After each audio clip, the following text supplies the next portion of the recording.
오늘은 본문을 중심으로 두 왕국에서 살아가기라는 제목으로 말씀 강론하도록 하겠습니다. 두 왕국에서 살아가기. 여기 두 왕국이라는 것은 영적인 나라인 하나님의 나라를 뜻하고요. 그리고 다른 한 나라는 이 세상의 정부를 이야기합니다. 여러분, 우리는 하늘의 백성이고 하나님의 자녀들이, 그 자녀들이 하나님의 나라의 통치를 받지만 동시에 이 세상의 정부로부터의 다스림을 받고 있다라는 거예요. 그래서 오늘 본문의 제목은 두 왕국에서 살아가기라는 제목입니다. 우리는 그리스도인이지만 두 왕국 아래 살고 있어요. 하나는 하나님의 나라의 통치를 받고 있으며 다른 하나는 이 세상의 정부로부터 통치를 받고 있다라는 것입니다. 우리 누가복음 20장 25절을 한번 보았으면 좋겠어요. 누가복음 20장 25절입니다. 여기 보면 주님께서요, 이 두 왕국 사이에 살아가는 성도들이 어떤 의무를 다해야 되고 어떤 자세로 살아가야 되는가라고 이야기하셔요. 찾으셨나요? 누가복음 20장 25절입니다. 이르시되 그런즉 가이사의 것은 가이사에게 하나님의 것은 하나님께 바치라 하시니. 그럼 이 말씀은 서기관과 대제사장들이 예수님을 책잡기 위해서 다가왔을 때 주님께서 하신 말씀이 가이사의 것은 가이사에게 하나님의 것은 하나님에게. 이 말은 무엇이냐면 하나님의 성도들은 비록 하늘의 백성이라 할 수 있겠지만 동시에 세상의 정부로부터 다스림을 받아야 된다는 것이에요. 고로 우리는 어때야 됩니까? 하나님의 백성으로서의 의무를 다해야 돼. 그리고 동시에 대한민국 국민으로서의 의무를 다해야 된다는 것입니다.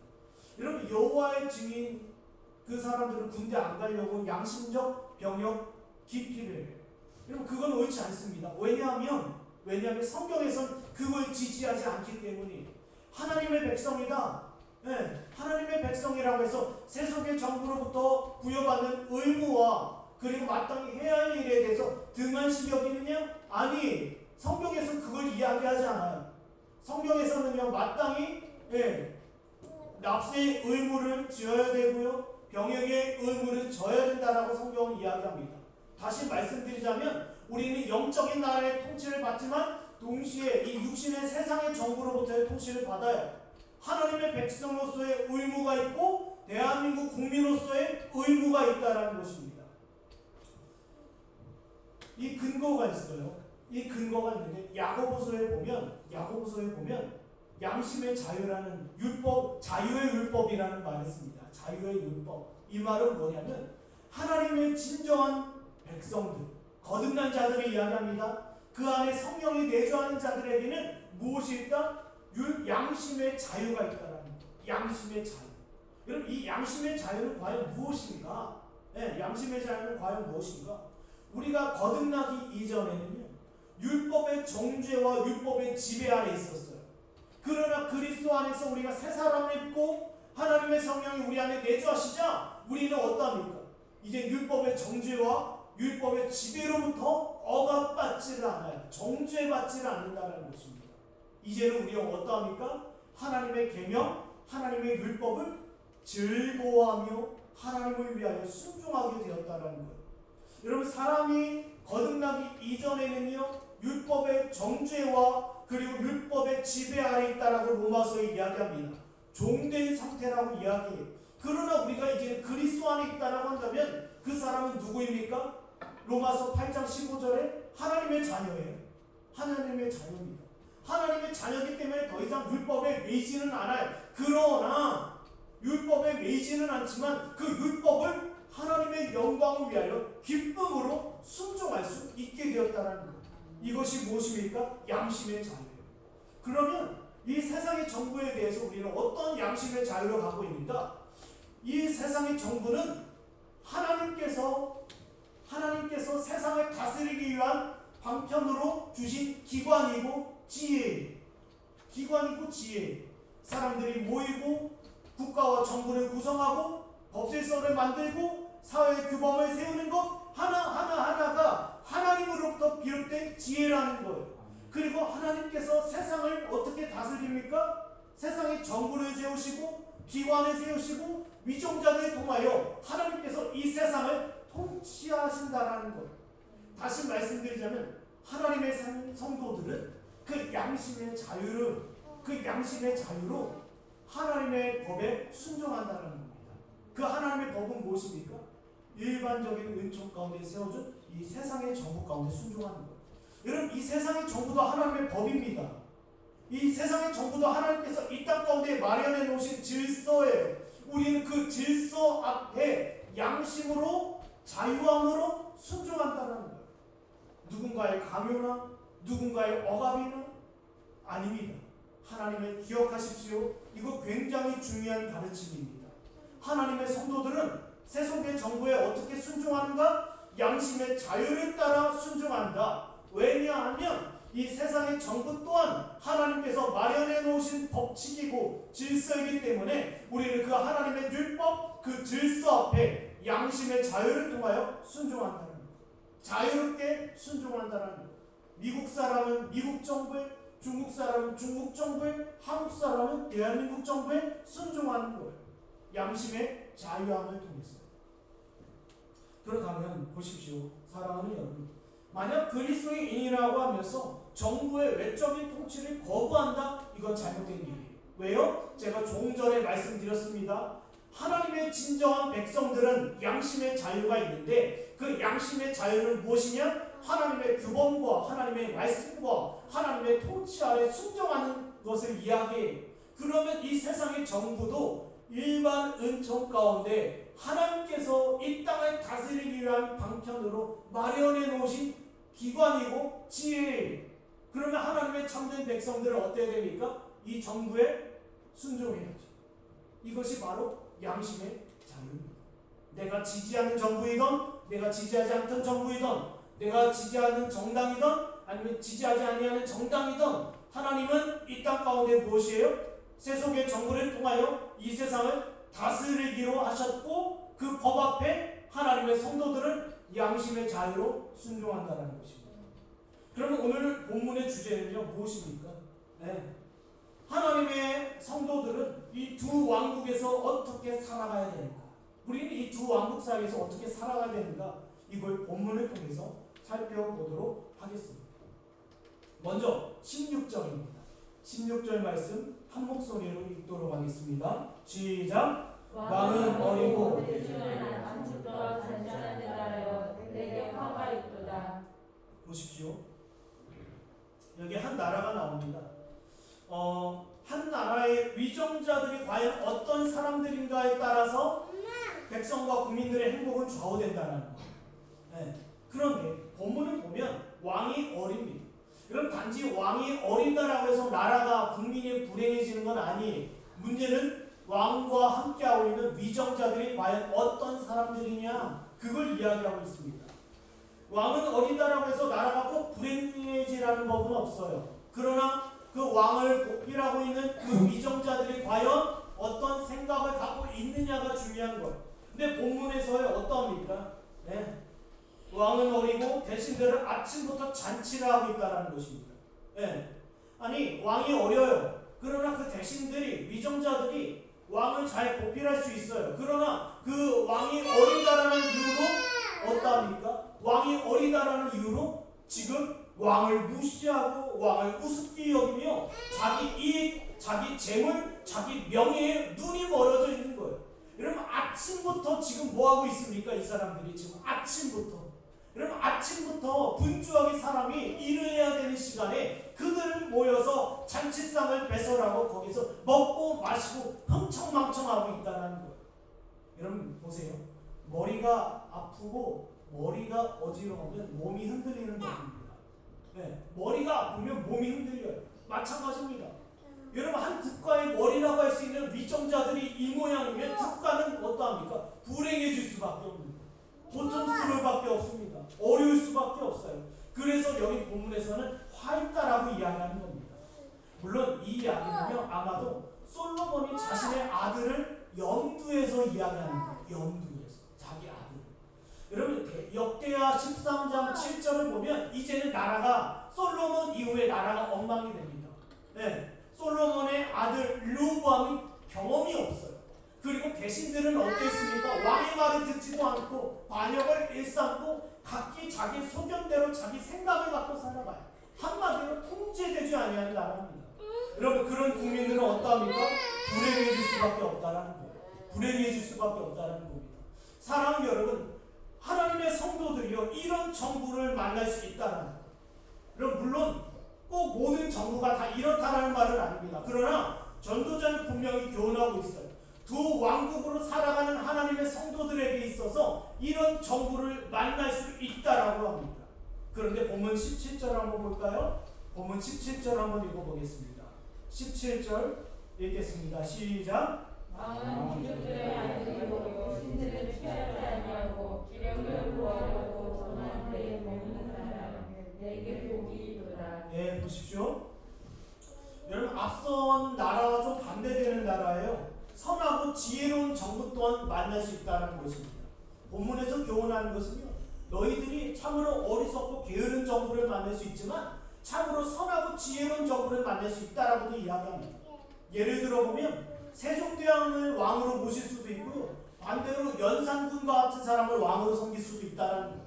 그러면 본문에 보면 17절에 왕은 귀족의 아들이라고 되어 있어요. 왕은 귀족의 아들이다라고.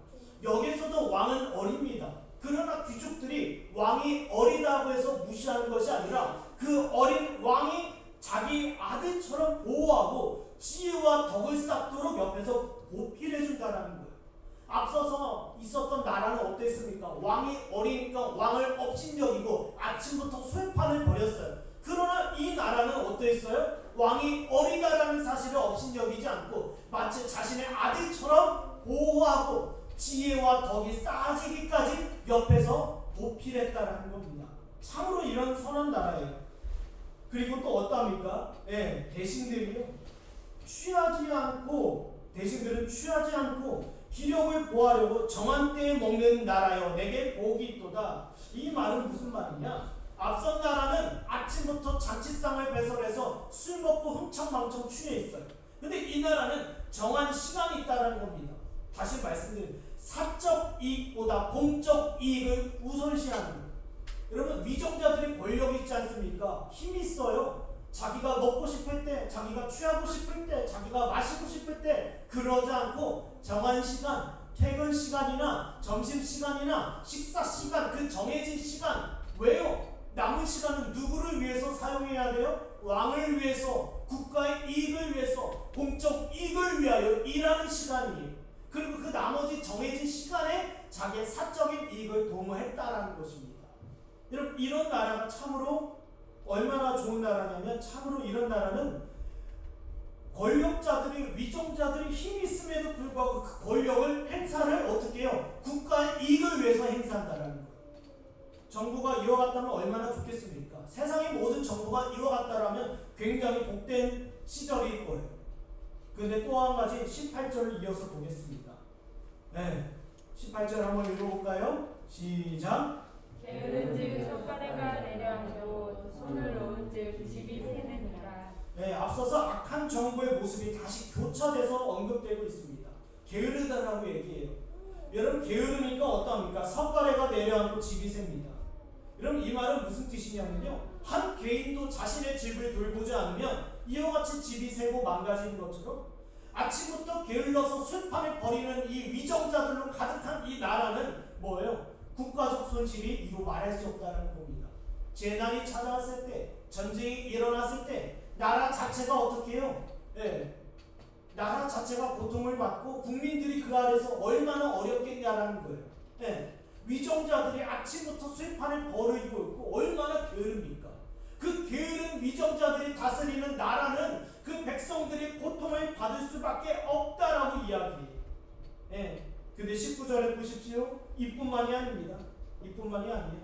19절 좀 읽어보겠습니다. 시작. 잔치는 희락하여 여겨야 되는 것이요 포도주는 생명을 기게 하는 것이나 포도는 범사에 이용이 되느니라. 이 말씀은 무슨 뜻이냐면요, 앞서 위정자들이 게을러서 석가래가 완전 깨지고 내려앉고 집이 셀 뿐만 아니라 이 사람들은 뭐예요? 잔치 그리고 희락 가운데 빠져 있는 자들. 위정자들은 게으르고 자기 이익에만 권력에만 취해 있어서 백성들에게 정작 필요한 것을 지금 공급해주고 있지 못하다라는 겁니다. 여기 보면 포도주는 생명을 기쁘게 하는 것이라고 되어 있어요. 우리가 생명을 보았을 때 항상 마음을 떠올리면 됩니다. 마음과 생각은 하나예요. 마음과 생각은 하나입니다. 네, 마음과 생명은 하나예요. 지금 위정자들이 그 마음이 어디에 있었습니까? 포도주에 있었어요. 먹고 마시는 그 잔치상에 그들의 마음이 가 있었다라는 것. 거긴 기쁨이 있고, 거긴 즐거움이 있고, 쾌락이 있으며 자기 만족이 있었던 자리. 그러나 백성들은 어떠합니까? 상대적으로 궁핍해지고 빈곤해져요. 이 본문에서 돈 얘기를 합니다. 돈은 나쁜 것은 아닙니다. 잘못 쓰면 나쁜 거지, 돈을 선하게 쓰면 중요한 거예요. 가족들을 위해서, 교회를 위해서, 가난한 자를 위해서 사용하는 건 중요한 겁니다. 돈이 이렇게 유용함에도 불구하고 위정자들은 어떠합니까? 자기 사리 사욕을 따라 자기 마음을 즐겁게 하기 위해서 그 잔치상을 떠나지 않았다라는 것. 백성들에게는 먹을 것과 입을 것과 마실 것이 필요한데 그들의 생활에 있어서 돈은 매우 유용한 것인데 먹고 사는 문제가 중요한데 위정자들은 거기에 생각조차 하지 않고 자기 배만 부르며 그 잔치상을 떠나지 않았다는 것을 지금 본문은 지적하고 있습니다. 네. 그러면 중요한 것은요. 네. 위정자들이 기쁘고 그 쾌락 가운데 그 즐거움이 크면 클수록 이와 비례해서 백성들의 고통은 커진다는 거예요. 근데 중요한 것은요. 네. 지금 악한 나라, 게으른 나라와 참으로 지혜롭고 선한 나라를 비교해 봅니다.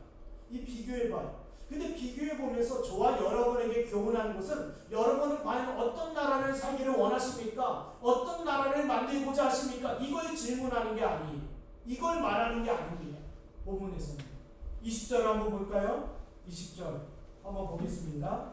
읽겠습니다. 시작. 심중이라도 왕을 저주하지 말지만 침실에서라도 보좌를 저주하지 말라. 공중의 새가 그 소리를 전하고 말씀이 그 일을 전할 것입니다. 예, 보십시오. 하나님의 성도들이 이 땅에 살아가는데 때로는 지혜롭고 현명한 정부를 만날 수 있고 때로는 게으르고 악한 정부를 만날 수 있다는 거예요. 그러나 기본적으로 하나님의 성도들은 합법적으로 세워진 정부에 대해서 대항하거나 싸우거나 폭력적인 방식을 동원해서는 안 된다는 거예요. 네. 한마디로 반정부 운동을 벌여서는 안 된다는 겁니다. 테러를 일으키고 불법적인 일을 하고 악담을 퍼붓고 욕설을 하고 다투고 그러지 말라라는 거예요. 하나님의 성도들은 이 땅에 살아가는데 어떤 때로는 여러 가지 정부의 모습이 만날 수 있어요.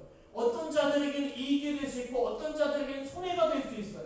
또 어떤 자들에게는 손해가 되고 어떤 자들에게 이익이 될 수 있습니다. 여러분 세상의 정부, 이 정부만 선하고 지혜롭고 이 정부는 악하고 게으르다 이런 정부는 없을 거예요. 적절하게 정상적인 국가라고 한다면 합법적으로 세워진 정부라고 한다면 때로는 지혜로운 일이 있을 수 있겠고 때로는 어리석은 일이 있을 수 있을 거예요. 그러나 하나님의 성도들은 자신과 맞지 않다 해서 불법적으로 폭력적인 방식으로 저항하지 말라는 거예요. 여러분 다윗을 한번 생각해 보십시오. 다윗이 어땠습니까? 여러분 사울을 결코 해하지 않았어요. 사울은 어떤 자였습니까? 하나님의 경외하는 사람이 아니었어요. 불법적인 사람이었고 그리고 하나님의 뜻에 온전히 순종하지 않았던 왕입니다. 그럼에도 불구하고 다윗은 어떠합니까? 자기 손으로 칼을 대지 않아요. 왜요? 하나님께서 세우셨다는 거예요. 하나님의 기름 부음 받았다는 거예요. 그럼 좀 이따도 살펴보겠지만 정부도 마찬가지. 이 땅의 국가와 정부도 마찬가지입니다. 하나님께서 세우셨다는 거예요. 네. 그럼 우리는 어떻게 됩니까? 나와 맞지 않다고 해서 우리가 폭력적인 방식으로 불법적인 방식으로 정부에 저항해야 됩니까? 아닙니다. 마태복음 26장 52절 한번 보겠습니다. 마태복음 26장 52절. 우리 주님께서는 과연 어떻게 행하십니까? 마태복음 26장 52절입니다. 한번 보겠습니다.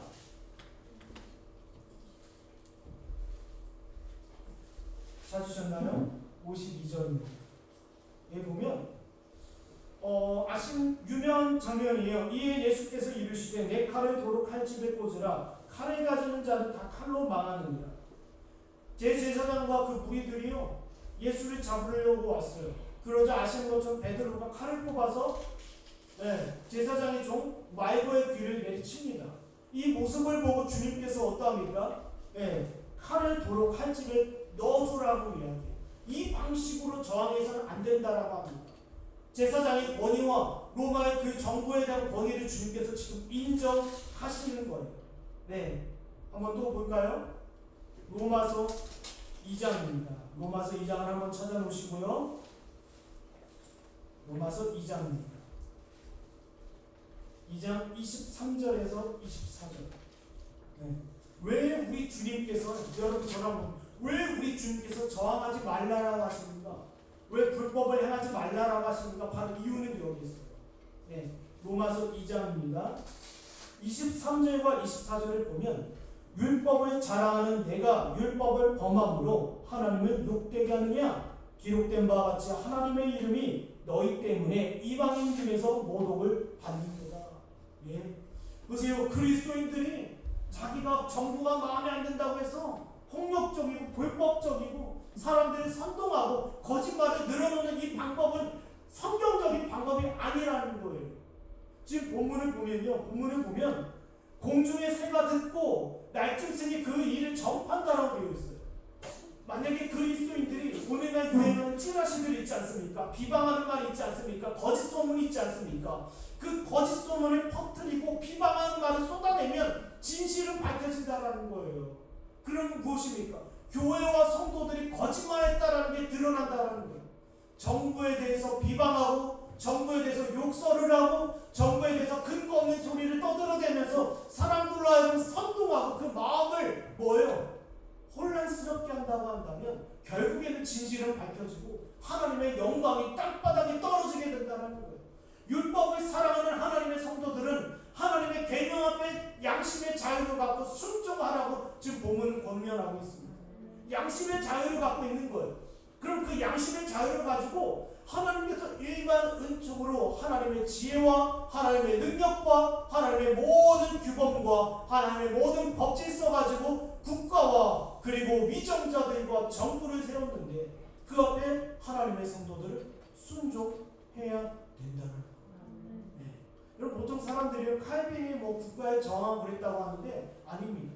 여러분 칼빈 역시 제네바시라는 그 제네바시의 합법적인 절차와 그 질서에 순종했던 사람이에요. 합법적인 절차와 질서에 순종했고 그리고 제네바시의 의회가 신학적 자문을 구했을 때 자문에 대한 답변을 했어요. 답변을 했습니다.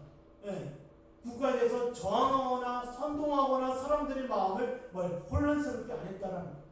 사랑하는 여러분, 그런 본문에서요 중요한 것은요 무엇입니까? 저와 여러분은 우리에게 어려움이 되고 때로는 힘듦이 되고 고통이 되는 정부를 만날 수도 있고요. 때로는 지혜로운 정부를 만나서 우리가 참으로 평안한 시절을 보낼 때도 있어요. 근데 중요한 것은 기본적으로 그리스도인들은 정부에 대해서 비난하거나 폭력적이고 불법적인 방식으로 정부와 싸워서는 안 된다는 겁니다. 안 된다는 거예요. 이미 주님께서도 그 모범을 보여주셨어요. 그렇죠? 로마 정부의 손에 의해서 십자가에 달려 죽으셨습니다. 그렇죠? 그리고 제자들을 향해서도 로마에 대항하여 싸우지 말라라고 했어요. 너희 적은 로마가 아니라 너희 적은 무엇이다? 공중권세 잡은 자 사단이고 이 세상의 문화이고 그리고 너희 안에 있는 죄악이다라고 이야기하셨어요. 진짜 우리가 싸워야 될 적이 거기 있다는 거예요. 근데 오늘의 이 시대가 어떠합니까? 진보니 보수니 나뉘어져서 교회도 쪼개져가지고 싸우지 않습니까? 이건 어리석은 생각을 하는 거예요. 교회는 치우치는 게 아닙니다. 교회는 정치적이어서는 안 돼요. 교회는 어때야 됩니까? 지극히 영적이어야 되며 오늘 본문에서 교훈하는 것처럼 두 왕국 사이에서 살아가는 데 있어서 지혜로워야 된다는 거예요. 그러면 우리가 본문의 내용을 가지고 구체적으로 좀 더 깊이 생각해 보면 좋을 것 같아요.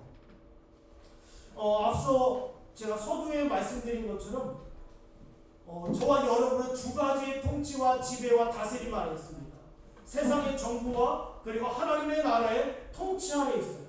그런데 하나님의 나라와 이 세속의 정부는 완전히 구별되어 있어요.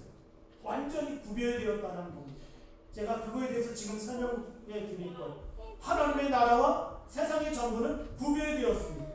여러분, 유대인들은요, 이 구별되었다는 것을 몰랐어요. 무지했어요. 그래서 어땠습니까?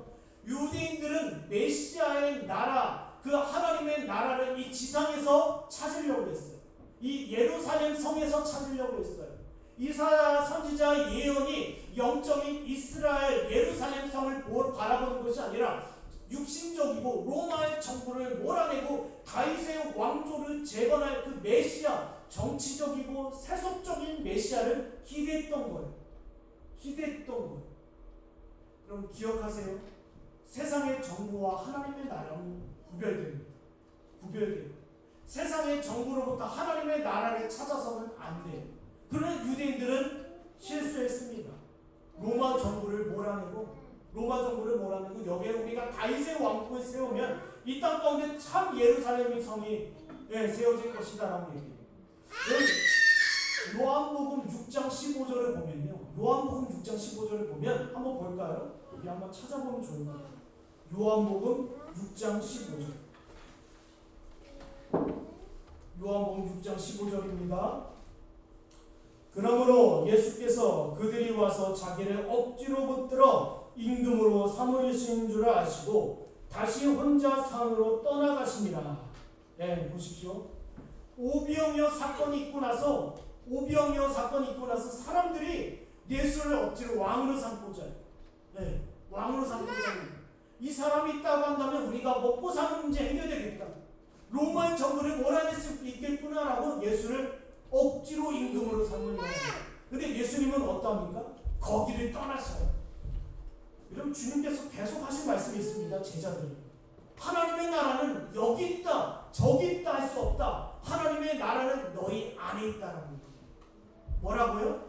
하나님은 하나님의 나라를 이 세상의 정부로부터 찾을 수 없다라는 거예요. 이 세상에서 찾을 수 없다라는 겁니다.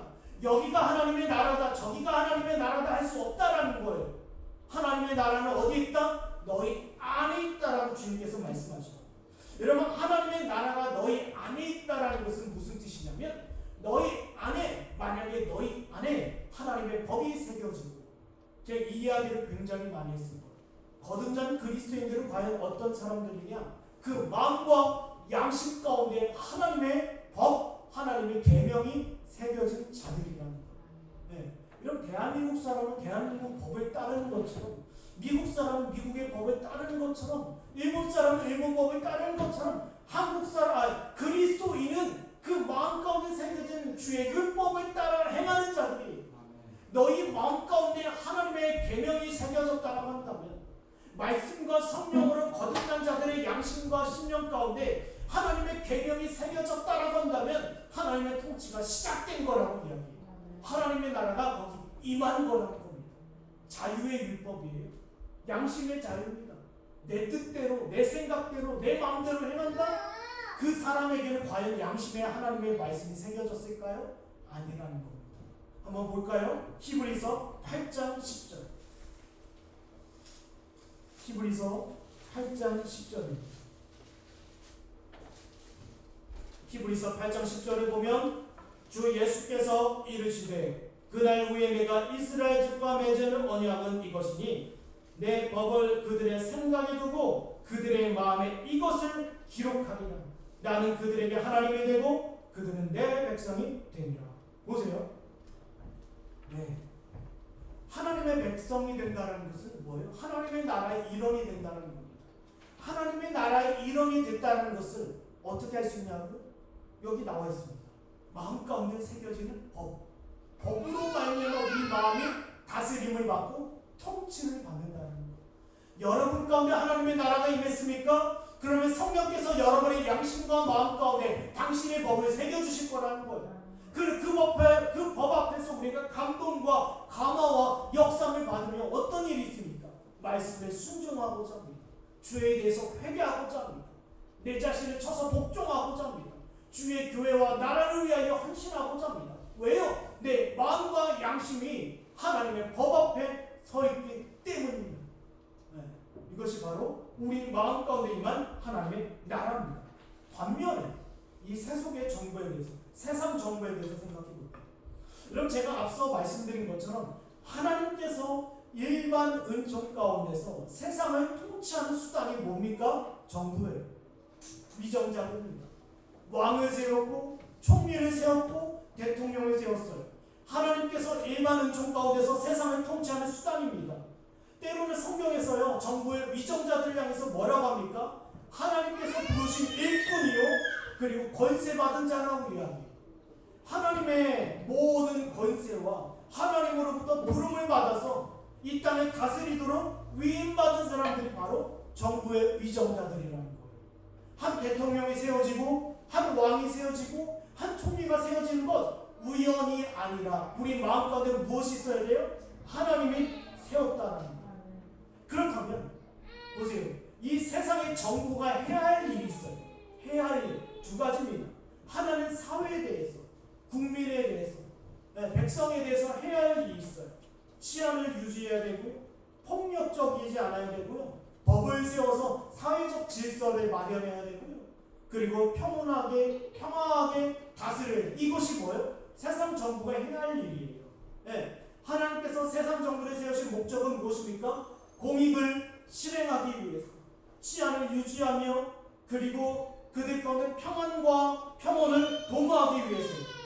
때로는요, 세상의 정부가 무엇을 해야 되냐면 선을 행하는 자에게 포상을 해야 돼요. 선을 행하는 자에게 칭찬을 해야 돼요.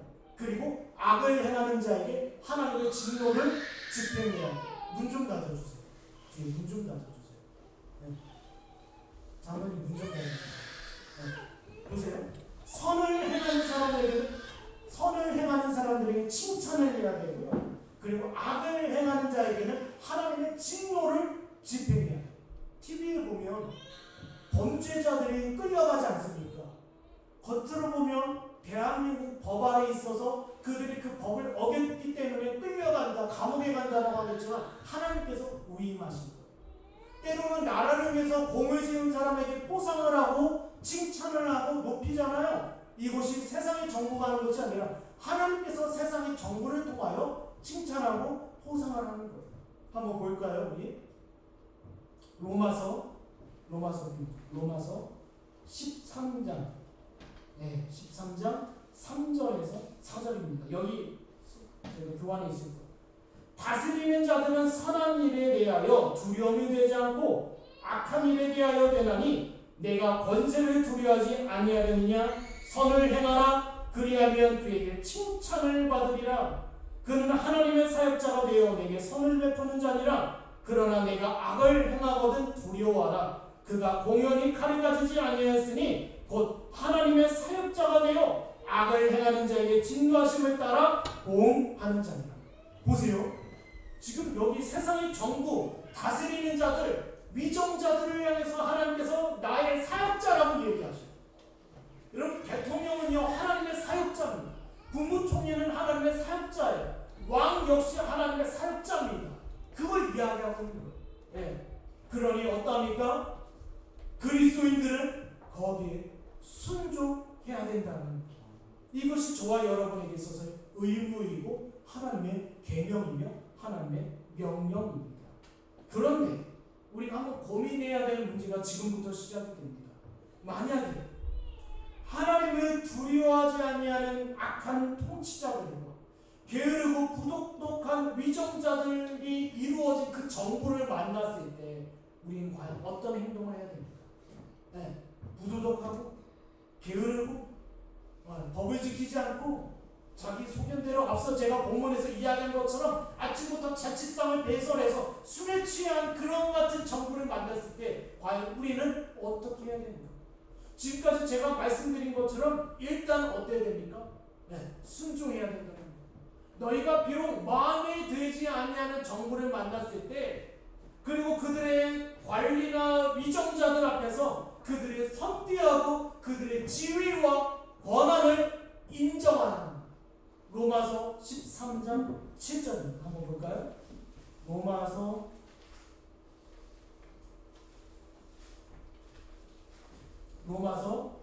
13장입니다. 13장 7절.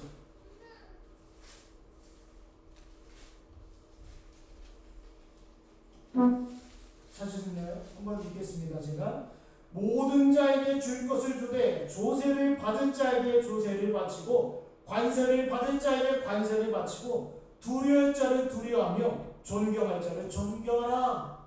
네. 제가 예전에 어떤 시위 현장에 제가 한번 참여한 적이 있어요. 참여한 적이 있는데, 그러면 시위나 어떤 데모 같은 것도 어떤 법 질서 아래에 있어야 되잖아요. 근데 어떤 분이 강단에 쓰시더니 욕을 막 하는 거예요. 네, 욕을 막 정치 지도자들 그리고 뭐 위정자들을 향해서 욕을, 네, 교회 집사라는 분이 막 욕을 쏟아내는 거예요. 세상 사람들도 그렇게 하잖아요. 그래서 안 된다는 거예요. 위정자들에게, 권세 있는 자들에게, 다스리는 자에게 어떻게 합니까? 어린아이 떼하듯 해서는 안 되고 폭언이나 폭력적인 방법으로 그들의 상대선 안 된다는 거예요. 보십시오. 여러분, 로마 정부에 대해서 어땠습니까? 주님께서 폭력적인 방법을 사용하셨나요?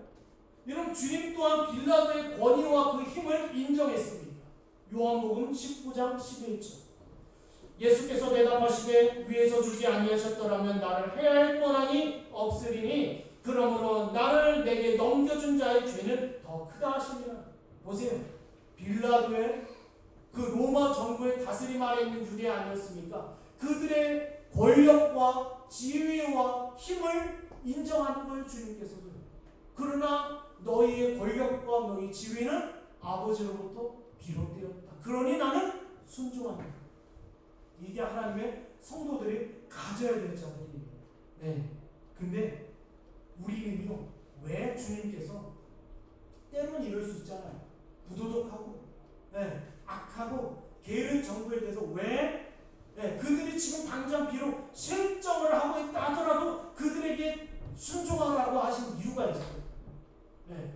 왜냐하면 그들을 심판하시고 징계하시는 모든 권한이 하나님께 있기 때문에, 하나님께서 위임하시고, 하나님께서 부르셔서 세상을 다스리고 통치할 수 있는 권한을 세상의 정부의 지도자들에게, 위정자들에게 위임하셨어요. 그러나 그들이 만약에 하나님께 대항하고 하나님 앞에 불순종하거나 하나님을 반대하는 법령을 제정하고 했을 때 그들을 누가 심판하시느냐? 하나님께서 심판하시기 때문에 너희 소관이 아니라는 거. 우리의 소관이 아니. 대통령에 대해서, 국회의원에 대해서, 위정자들에 대해서 그들을 심판하고 그들을 그들 앞에 불순종할 수는 없다는 겁니다. 왜요? 그들은 하나님을 부르셨고 심지어 아까 제가 말씀을 읽은 것처럼 하나님의 사역자들이기 때문에. 네, 한번 볼까요? 이사야 10장에 이렇게 이야기합니다. 이사야 10장 1절에 3절. 불의한 법령을 만들며 불의한 말을 기록하여 가난한 자를 불공평하게 판결하여 가난한 내 백성의 권리를 박탈하며 과부에게 토색하고 고할 것을 약탈하는 자는 화 있을진저 벌하시는 날과 멀리서 오는 환난 때에 너희가 어떻게 하려느냐? 누구에게로 도망하여 도움을 구하겠으며 너희의 영혼을 어느 곳에 두려느냐? 하시면서 성도들아 이와 싸워라! 그런 말씀 안 하셨어요. 하나님께서 누가 심판하고 누가 징계한다? 하나님께서 징계하고 하나님께서 심판하신다는 거예요. 사도행전 12장에 보면 헤롯이 교만하게 됩니다. 그 헤롯을 누가 심판합니까? 교회가 심판합니까? 성도들이 심판합니까? 아니죠. 하나님이 심판합니다. 이처럼 정부는, 위정자들은 누구 손에 있다? 하나님의 손에 있다는 거예요. 근데 다만 교회와 성도들이 저항해야 되는 경우가 있어요. 저항해야 되는 경우가 있습니다. 한번 볼까요? 다니엘서 6장 10절. 다니엘이 이 조서에 왕의 도장이 찍힌 것을 알고도 자기 집에 돌아가서는 윗방에 올라가 예루살렘을 향해 창문을 열고 전에 하던 대로 하루 세 번씩 무릎을 꿇고 기도하며 그의 하나님께 감사했더라. 이게 뭐예요? 저항하는 거예요. 지금 왕이 어땠습니까? 왕이 어땠어요? 기도하지 말라고 했잖아요. 근데 뭐예요? 거기에 따라갑니까? 저항합니다. 그럼 다니엘의 세 친구 사드락, 메삭, 아벤느고가 있어요. 다른 신을 예배하지 말고 내가 지금 느부갓네살 왕이 이러지 않습니까? 내가 세운 그 금신상 앞에 절해라. 이제 이 금신상이 너희의 신이다 했을 때 절했습니까? 사드락 메삭 아벳네고 저항했어요. 여러분 일제강점기 때 일본이 어땠습니까? 우상 숭배하라고 했잖아요. 거기에 저항했어요. 어떻게 저항합니까? 고개 숙이지 않는 거였어요. 여러분 우리에게도 저항할 때가 있습니다. 성도들이 주님 앞에서 행해야 되는 마땅한 것, 주일 성수라든지 예배라든지 성경 공부라든지 갑자기 정부가 어떤 악한 법령을 만들어서 성경을 다 빼앗아 갔어요. 주일 예배를 못 드리게 합니다. 그럼 싸워야죠. 싸워야 합니다. 그러나 싸우는 방법 또한 성경에 나와 있어요. 폭력적이고 불법적인 방식이 아니라 하나님께서 가르쳐 주신 경건하고 지혜로운 방식이 있다는 거예요. 폭력적인 방식으로 맞대어 욕하거나 싸우는 것이 아니라 그 양심의 자유를 따라 과연 이 법이 하나님께서 기뻐하시는 법인가? 거기 앞에서 우리는 분별하고 싸워야 된다는 겁니다. 그런 싸우는 방법 또한 무엇입니까? 하나님께서 정해주셨어요. 온유하고 겸손한 심령을 가지고 그들의 권한과 그들의 권력과 그들의 지위를 인정하면서 싸우라는 거예요. 사드락 메삭 아벳느고와 다니엘처럼 말합니다. 사랑하는 여러분, 만약에 자신이 지지하는 정당이나 인물이 정권을 잡았다고 해서 하나님의 말씀과 권위에 대항하는 법령 앞에서도 침묵한다면 그거는 뭐예요? 배교행위라는 거예요. 만약에 세상의 정부가 우상 숭배를 법제화시켰어요.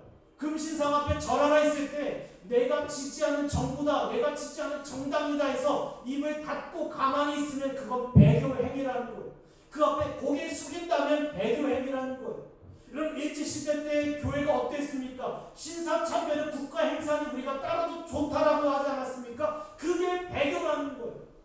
여러분 아무리 내가 지지하는 정부를 할지라도 하나님의 말씀 앞에서 벗어난다면 우상 숭배를 이야기하거나 하나님의 신자들의 의무를 반대한다고 한다면, 죄를 조장하거나 방임하거나 방종하게 한다고 한다면 거기에 목소리를 내야 된다는 것입니다. 그리고 반대로 하나님께서 세우신 위정자들을 향하여 폭언이나 폭력적인 수단을 동원해서 그들에게 저항해서도 안 된다는 거죠. 사랑하는 여러분, 하나님의 거듭난 자들에게 있어서는 양심의 자유가 있습니다. 하나님의 계명 앞에서 즐거이 순종해야 될 자유가 있다는 거예요. 세상의 정부 앞에서 우리가 순종할 자유가 있습니다. 그리고 그들이 하나님을 반대하고 우상 숭배나 배교의 길을 조장하게 된다면 거기에 저항할 양심 또한 있다는 거예요. 그러니 사랑하는 여러분, 이 시대 가운데 우리는 두 왕국에서 살아갑니다. 여호와의 증인들과 같은 사람들처럼 나는 그리스도인이기 때문에 세상의 의무를 다할 필요 없다. 그것도 잘못된 일이고요. 내가 지지한다고 해서 세상의 정부의 모든 법령과 모든 규범에 아무런 분별 없이 따르는 것도 옳은 일이 아닙니다. 사랑하는 여러분, 항상 저와 여러분이 두 왕국세에서 살아가는데 거듭난 자의 양심이 있다면 그 양심의 자유를 따라 우리가 지혜롭게 슬기롭게 살아가는 저와 여러분이 되기를 간절히 소원합니다. 기도하겠습니다.